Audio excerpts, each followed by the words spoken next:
Hello, Classroom Champions. Hey Classroom Champions, this is Tyler Carter. Sugar Todd. My name is Akeem Haynes and I run track and field. I am a Paralympic skier. I am a speed skater on the U.S. national team. I'm going to be your athlete mentor for this year. We are going to be talking about goal setting, Community. perseverance. What is perseverance? It is, simply put, never giving up. Can't wait to continue working and meeting you guys in the future. It's going to be a blast and I can't wait. Until next time, champions. I'll see you later.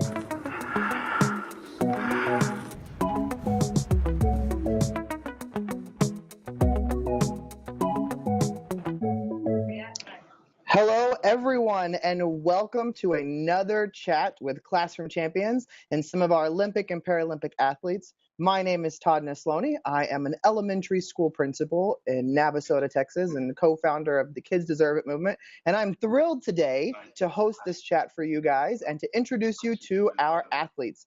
So with us today, we have Akeem Haynes, who is a Canadian Olympic medalist. So thank you, Akeem, for being here.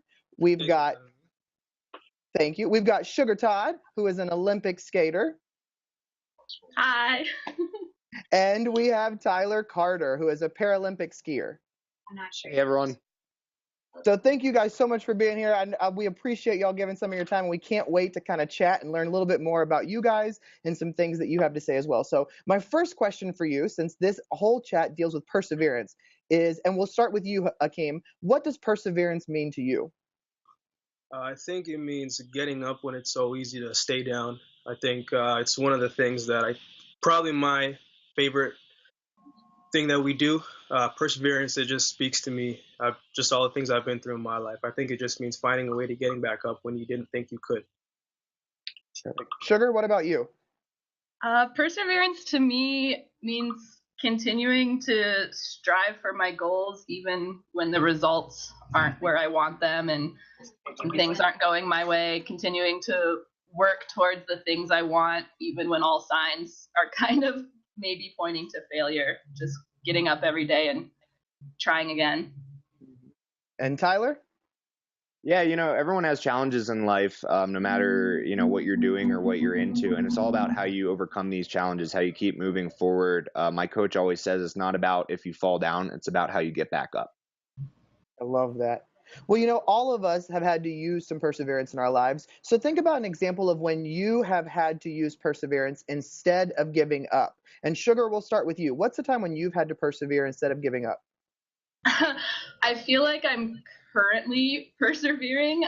We just ended our fall World Cup circuit. So we had 4 big World Cups and it serves as our kind of Olympic qualifying events. And I didn't really have any races that I was particularly thrilled with. And skating is not really going how I thought it was going to go when I started training this summer. My summer training was really, really strong and my races just have not been there. So I'm actually right now feel like I'm persevering because I'm not happy with how things are and I have to keep getting up and working towards it because the Olympics are right around the corner and still want to perform, still need to make the Olympic team and just kind of trying to keep things in perspective and knowing I have time to get there. Awesome. Thank you. Tyler, what about you? Yeah, I can kind of feel what Sugar was saying because the same thing, our first races this year didn't quite go how I anticipated, how I wanted. Crashed in the first race, so that's never a good start to the season. But, I've had a few weeks of good training and I've got a lot of time. We all have a few months before the games, so we've got plenty of time to figure it out and keep moving forward. Awesome. And Akeem, when has it been a time that you've had to use perseverance instead of giving up? Quite a bit of times actually, but the most recent probably before Olympic trials last year in 2016. I had torn my quad a couple months before, so I had to not only find a way to get over that injury, but find a way to continue sprinting without thinking about the quad. And I was able to kind of just shift my mentality and change my focus and just try to focus on one thing at a time, which was, I had to get back healthy and then trust that everything will hold into place. So I ended up making the team. So that was a big perseverance time for me. Awesome. Well, all of us have these strong support systems that we have to have around us to help us keep going when things get rough. How does having that strong support system help you keep going instead of giving up? Akeem?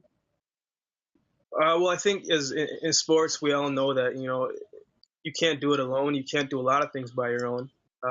But the support around you, just that ear to tell you, like, the next time will be better, or just get back up, or just small things like that. It's the small things, the small support, the small words, the small encouragement that makes the biggest difference.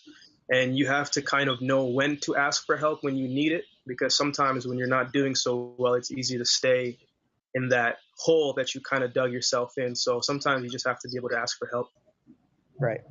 Tyler, what about you? How does a strong support system help you keep going? Yeah, definitely. I mean, it's super important having my support group behind me, my coaches, trainers, everyone. It's a team effort, regardless the fact that it's an individual sport. Everyone plays a huge role. Whether it's my coach telling me, I had a good run, even if it might have not been the best run ever, just kind of giving me some positive encouragement, or my trainer in the gym giving me that little extra push to go and, do my best. It's a team effort, and without them, there's no way I could be here and be trying to accomplish what I want to. And Sugar, what about your strong support team? I also obviously have a large staff and system behind me, but I find a lot of comfort in my teammates or even my competitors from other countries, because they're going through exactly what I'm going through, and they understand how it feels to have a bad race, and they understand how it feels when you're kind of questioning your training and what you're doing with your life. So I usually, when I'm feeling down, I have one really close friend who's a Canadian speed skater, and we usually lean on each other because we've both been there. We both have highs and lows, and we can both offer perspective that I think really hits home and generally makes me feel better and makes me feel like I can keep going. I love that.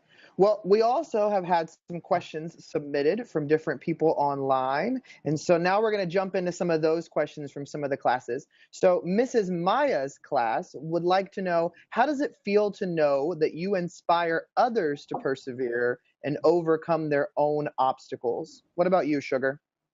It feels amazing. I remember being a little kid and looking up to the older skaters on the national team at the time, and you idolize them. And I've reached the point in my sport now where I realize and recognize that I am that person now. And it seems a little funny, but I'm glad that I've gone through everything I've gone through. And it's an amazing feeling to know that I am able to share that experience and inspire other people to persevere. What about you, Akeem? I don't think that most athletes realize it until we actually got to think about it, or until someone says, hey, like, I look up to you, because we're so focused in our training and, achieving our goals, that when someone actually says, oh, you inspired me to do this, it kind of makes things into perspective and puts it in perspective. So, I think a lot of athletes, they do it without knowing. And with that, I think that keeps them at a humbling stage. I think that's important. Tyler, what about you? It's really exciting. I mean, for me, that's what gets me up in the morning every day and keeps me pushing through this. I love what I do. I think we all enjoy doing this. That's why we do it. But the fact that we can make a difference with someone else's life, I mean, that's just the best thing ever to me. I mean, medals are great, but being able to change someone's life, I mean, that's incredible. Right. Well, and Tyler, this question is specifically for you from Jonathan V.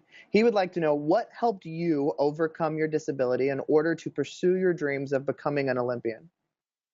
For sure. I mean, I always like to say everyone has some kind of challenge in life. Doesn't matter if it's a physical disability, intellectual, or just, something that's going on in your life. And for me, just the support system, my parents, I mean, they've been huge to me, kind of pushing me into sports and allowing me to follow my dreams. And that's really what it's about. Find something you like, something you love, enjoy, and just follow it, do it. It doesn't matter how big or how small it is, as long as you have something in life to get you up in the morning.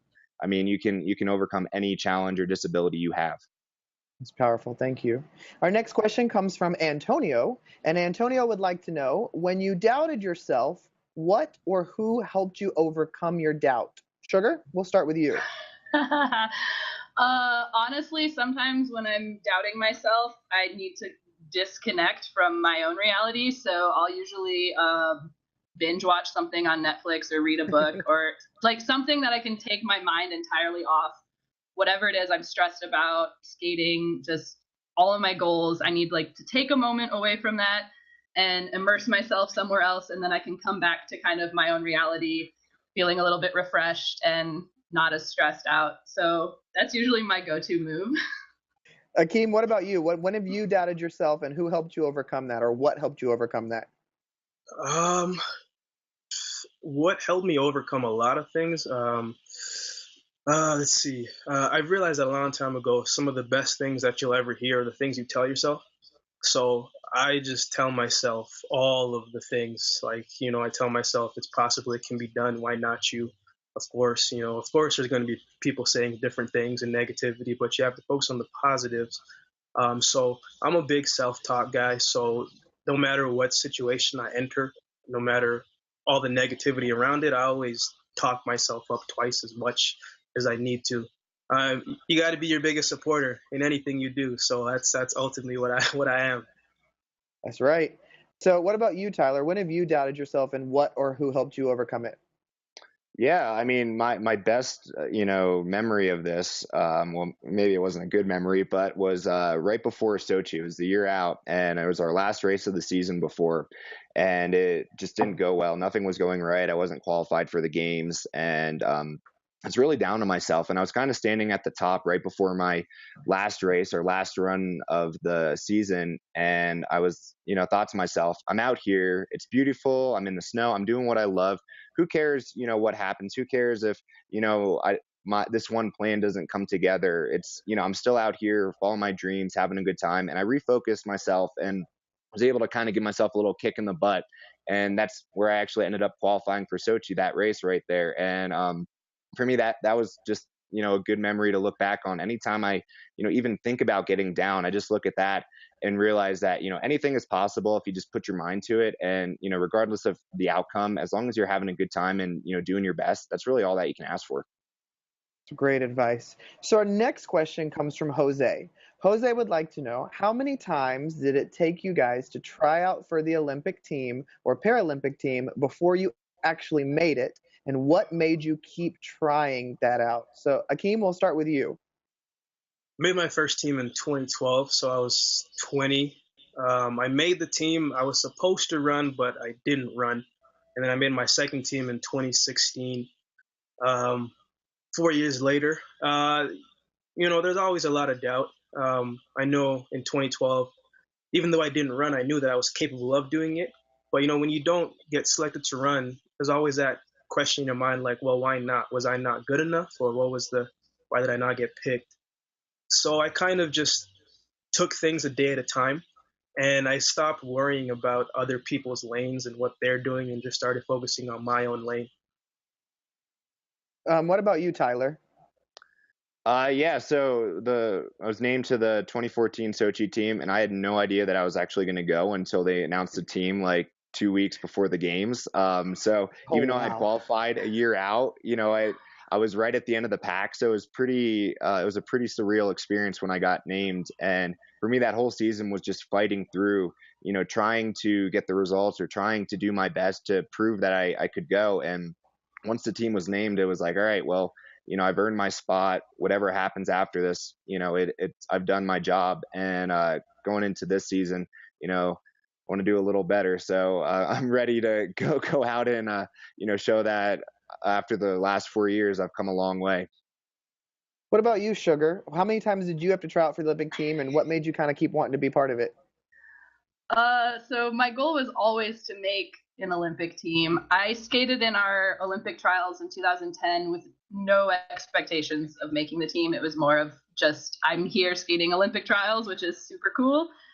Although growing up, I did have an email address that ended in 2010 because I thought that would be the year I would make the Olympic team. But 2014 was actually my first Olympic team, and that qualification was kind of, by then I had gotten better at speed skating and moved up the ranks a little bit more, and I knew I could make the team. It was just a matter of showing up and performing. And I did what I needed to do, made the team. It was probably the best moment of my life. And I don't know, it's one of those things where you keep working towards it no matter how ridiculous it may seem, because you just want it so bad. Right. Well, our next question comes from Miss Simon's class in Wisconsin. And the question is, what did you do when you were in school and things got hard for you at school? Sugar, we'll start with you again. I think I've always been a very kind of like leaning towards optimism and just looking forward and not getting too stuck in any sort of negativity. So I think when things got hard for me, I would probably have a bad day. I might go home. I might cry about it. Maybe my mom would come talk to me. But honestly, it's always just one of those things where I try to constantly keep looking forward and know that this moment or whatever terrible thing I'm experiencing right now is not going to last forever. And that if I can just get through this, things will get better. Akeem?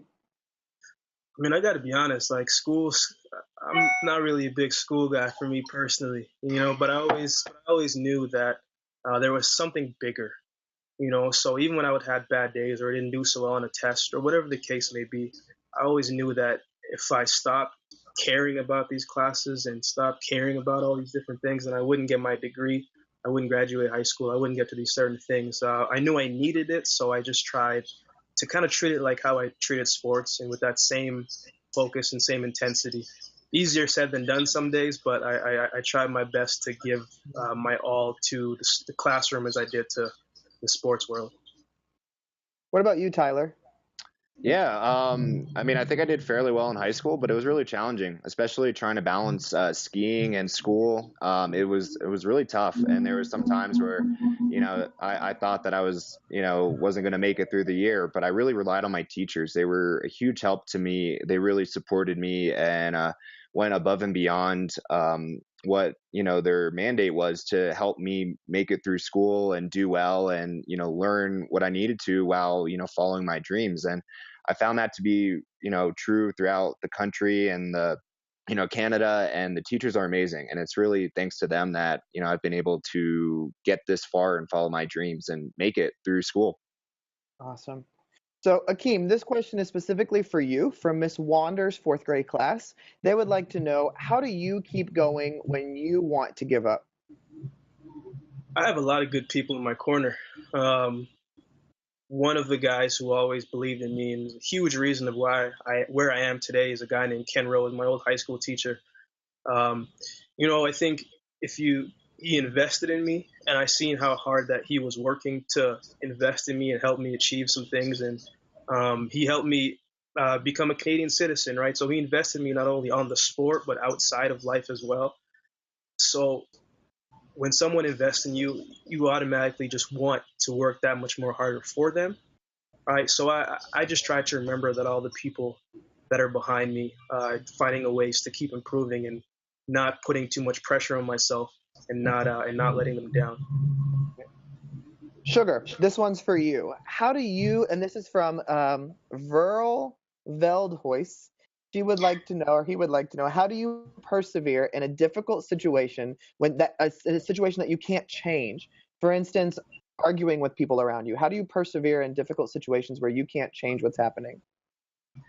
When I can't change what's happening, I try to take a step back and acknowledge that, because obviously it's easy to get caught up in situations that aren't helpful.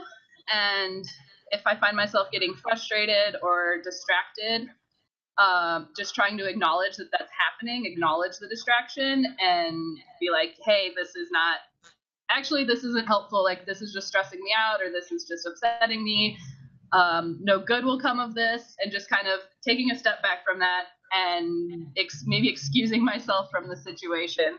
I know it can be hard in the moment to do that, but it's kind of, we have this phrase on our team that we learned from a U.S. Navy SEAL, where it's you acknowledge the tension and you let it go. And that can apply to so many things, whether it's physical, mental, or just outside circumstances. So just acknowledging your situation and just let it go. I think that is great advice. Thank you, Sugar. This question goes for everybody. It's from Miss N's class at Bear Creek Elementary. And the question is, can you tell us about a time when you've been inspired by another athlete's outstanding example of perseverance? So Tyler, we'll start with you. When you've been inspired by another athlete persevering through something? Well, one of my teammates or former teammates with my team here in Winter Park, he actually has the same disability as me. He was missing his leg below the knee, lost it because he was born without his fibula. And I actually went to Vancouver to watch the 2010 Paralympics, and I was in the stadium and I was watching him ski. And he didn't end up podiuming, but he finished in the top 10 and threw down one of the best runs I've seen in my life in his second run.